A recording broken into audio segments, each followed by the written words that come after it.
Welcome back, Mongo Fix. Well, you ever come to your flashlight and either it didn't turn on, or it was dim, or maybe flashing? Let's open her up, check out the batteries. And then you find this in there. This is all electrolyte, or battery acid. Be sure to wear gloves when you actually open this up and clean it up. It usually leaks out because of an issue with the battery cell itself. Some sort of quality issue, didn't get sealed right. And so that's what causes the acid or the electrolyte to leak out of the battery. It's really corrosive, and you can see on this little spring, starting to corrode the steel. Looks like it's steel at least. Could be aluminum. So you want to make sure to clean this up real well. Be sure to recycle the batteries. The best way to clean up electrolyte or battery acid is with a base, like baking soda. So we just got a little baking soda in here, a little bit of water, mix it around a bit. This is just an old toothbrush. Dab it on the spots.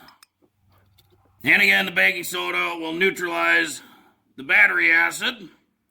It won't do anything about the corrosion that's already taken place on the steel.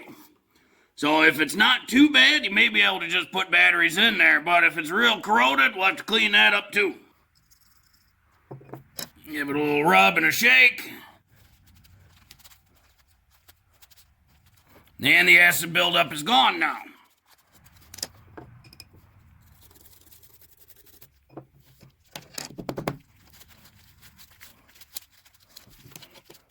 Looks like in this example the corrosion is not too bad at all, but if yours was really bad, you can take a small piece of sandpaper, doesn't matter, 80 grit, 200 grit, 220, 320, whatever, and just sand the terminal down till you get to some good metal. Now we can put some fresh batteries in here, and our flashlight should be fixed and ready to go.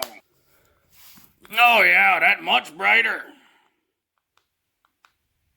Well, hopefully this video helped you. If you ever got a flashlight with some battery corrosion going on the inside, if you like this video, be sure to like this video. If you like this video and other videos from Mongo Fix, be sure to subscribe. Mongo always working on all sorts of stuff. Mongo, thank you.